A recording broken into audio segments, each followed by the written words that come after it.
Então, minha trajetória musical, eu cresci na cidade de Jundiaí, que fica entre São Paulo e Campinas, né? Na época era uma cidade menor, hoje é uma cidade de 400 mil habitantes. No meu caso, eu comecei desde cedo a estudar violão porque meu pai tocava. O meu pai não era músico profissional, ele era metalúrgico.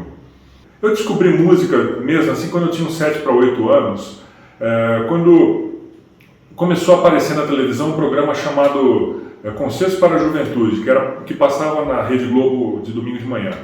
E aquilo me impressionou demais, daí eu tinha umas primas que estudavam piano e tinha um monte de discos de música clássica em casa, e eu peguei esses discos e para mim foi como assim, de repente descobri um outro país, assim, descobri outro planeta, era uma coisa assim, eu queria morar no planeta Mozart, queria morar no planeta Beethoven, né?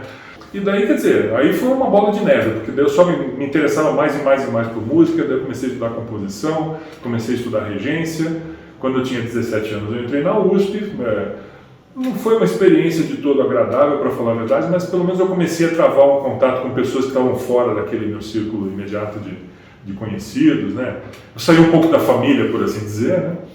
E ali realmente que o violão pegou fogo, né? Porque daí eu me formei em violão. Eu queria ter feito curso de composição, mas eu meio que desisti, fui para o violão e a coisa começou a acontecer muito rápido.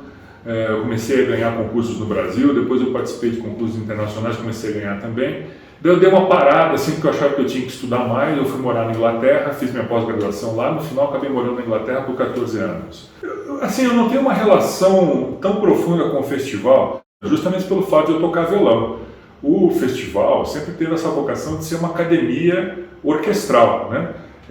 O ponto alto, o ponto forte do festival é a prática de orquestra, e a maior parte dos professores que são convidados também de professores de instrumentos orquestrais. Mesmo piano e canto não são muito fortes no festival, né? Quando a gente tem que optar por uma questão prática, inclusive, a gente mantém o foco na prática orquestral, porque essa é uma área que tem duas coisas, ela cresce muito no Brasil, inclusive pelo fato de ainda ser uma área de pouco destaque, né? Em relação ao tamanho do país, em relação à prosperidade do país.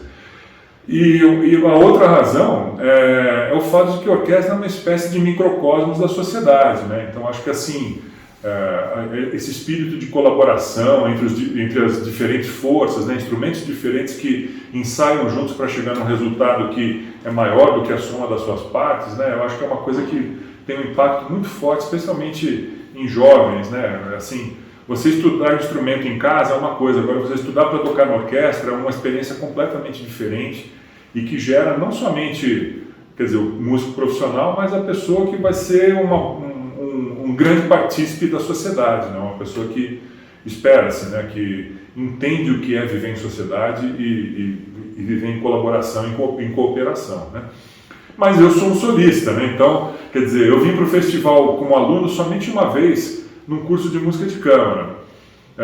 Normalmente no mês de julho eu ia para outros festivais onde o violão era uma coisa mais presente, né? Especialmente em Porto Alegre, tinha um seminário internacional de violão, que também era no mês de julho, e lá eu fui 2 vezes também enquanto eu era estudante. Mas eu vim para Campos do Jordão umas 4 ou 5 vezes com amigos para assistir ao festival, então eu acabava encontrando meus amigos aqui no auditório, eles estavam tocando na orquestra, coisa e tal, né? Na época você não tinha um auditório desses em São Paulo, você tinha o Teatro Municipal e o Teatro Cultura Artística. E as orquestras de São Paulo nessa época, tanto a Sinfônica do Estado, antes de virar a USESP, né, quanto a Sinfônica do Teatro Municipal, eram orquestras regionais, assim, não eram orquestras que tinham uma presença nacional tão forte, né? O Maestro Eleazar fazia ciclo de sinfonias de Mahler, tinha 200 pessoas na plateia, hoje em dia você tem 1.400 3 vezes por semana, né? Não tem comparação ao público que existe hoje em São Paulo. Então, quer dizer, hoje em dia, o foco do festival não pode, sabe, agora vamos trazer artistas internacionais caros. Isso aí já tem em São Paulo. O público de São Paulo não tem. A gente tem que fazer um espetáculo bacana para quem vive em Campos, para os turistas que vêm para Campos, e principalmente o foco pedagógico do festival tem que ser muito, muito claro, né? A gente tem que trazer as pessoas que não só vão dar grandes espetáculos aqui, tanto no auditório quanto nos outros espaços da cidade, mas vão ser bons professores, vão colaborar com os alunos, vão criar essa experiência educativa que não pode ser substituída, né? Um bom teatro tem que ter 2 coisas. Uma acústica maravilhosa. Se você vem assistir um recital de piano que seja, e você tem a sensação de que ficando em casa, ouvindo na caixinha do seu computador, você escuta um som melhor, você fica em casa, né? Então tem que ser uma experiência envolvente, tem que ter um som que te abraça. E isso o Auditório Cláudio Santoro tem. É um teatro muito brilhante, você escuta uma orquestra com um invólucro sonoro assim, que é diferente de outros teatros. Nesse sentido é um teatro muito interessante, é um teatro muito bom, diferente da Sala São Paulo, então acho que é até interessante muitas vezes ouvir o mesmo concerto tanto em São Paulo quanto aqui, porque são acústicas muito boas, mas bastante diferentes. Aqui é um som mais brilhante, né? Inclusive porque o teatro é menor. Teve uma época que eu achava que esse teatro era um pouco pequeno, mas hoje eu acho que ele está do tamanho que o festival comporta. Assim, eu acho que a gente teria que ter um trabalho de comunicação absolutamente agressivo para conseguir aumentar o público aqui no Auditório Cláudio Santoro.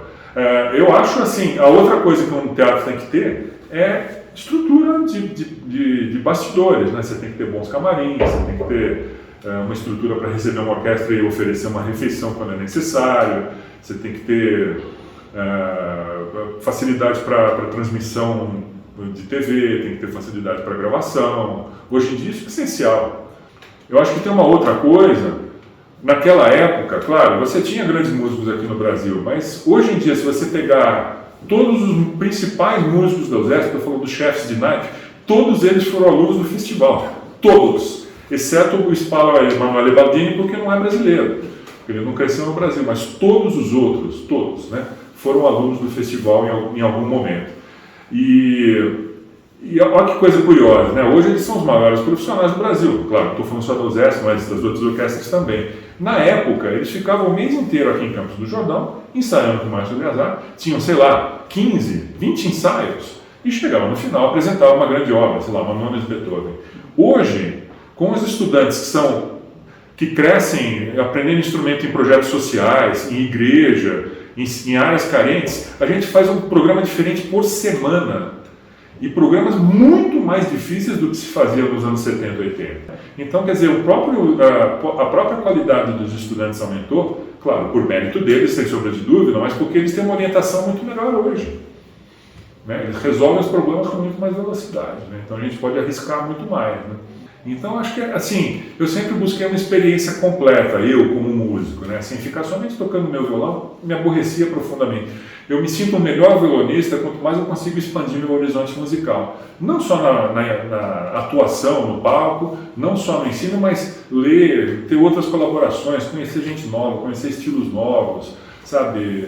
Tocar com músicos de estilos diferentes, juntar música com outras disciplinas, música com balé, música com literatura. Isso sempre me interessou, então acho que eu consigo, com essa perspectiva mais ampla, ajudar a ampliar um pouco a perspectiva dos estudantes do festival também. Então fico muito feliz de ver, naturalmente, todos os bolsistas do festival tocando num nível tão alto, que mostra que você tem pelo menos uma fração do público mais jovem que está interessado em outras coisas, né?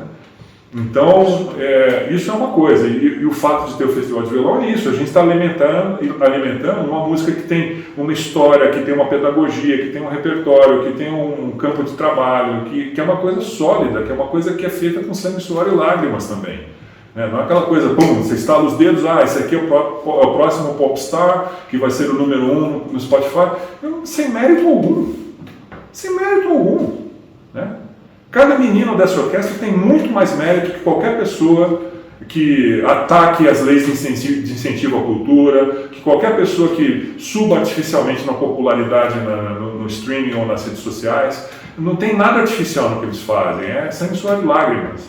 Então acho que a gente tem que estimular, e tem uma outra questão, né? Campos do Jordão é um festival maravilhoso, a gente sabe disso, sempre foi, antes de nós, né? E eu acho que a gente proporciona para os bolsistas uma grande experiência. Mas a gente ainda não tem um centro de estudos, a gente ainda não tem uma sede aqui em Campos do Jordão. Isso é uma coisa complicada, uma coisa cara, e você não pode fazer um centro de estudos com teatro, sala de ensaio, alojamento, hotel para os professores, refeitório, se você não usa 12 meses por ano. Se é para usar um mês só, isso é um dinheiro jogado, muito mal empregado. Vou dizer jogado no lixo, mas é muito mal empregado. Então acho que o Festival de Verão pode ser um tiro de largada para uma proposta de transformar Campos do Jordão num destino musical o ano inteiro, que eu acho que é o que todo mundo gostaria. Eu acho assim, praticamente todos os concertos finais da orquestra do festival, a orquestra composta pelos bolsistas do festival, tem sido uma coisa muito emocionante.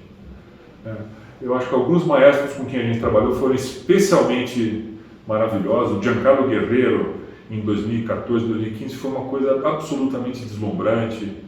O Avio Volmer, quando veio, foi deslumbrante. Assim, esses concertos, quando eu vejo essa moçada tocando nesse nível, é uma coisa que bate fundo, sabe por quê? Porque essa gente, quando, sabe, muitas vezes 21 ou 22 anos, já realizou muito mais do que a maior parte das pessoas numa vida inteira. Você tocar um violino nesse nível exige muita dedicação, exige muito foco, e é um foco que você faz, que você tem por amor, porque você ainda não sabe se você vai se tornar um profissional, você não sabe se você vai tocar num nível suficiente para continuar com aquilo. Então as pessoas estão perseguindo uma ilusão, e quando você vê aquilo concretizado, tocando uma grande obra como a gente vai ter aí a Sinfonia do César Franck, como a gente vai ter os Pinheiros de Roma de Verspig, uma obra assim que realmente arrebata o público, aí é quando a coisa me derruba. Agora, cada um desses bolsistas é uma história por trás.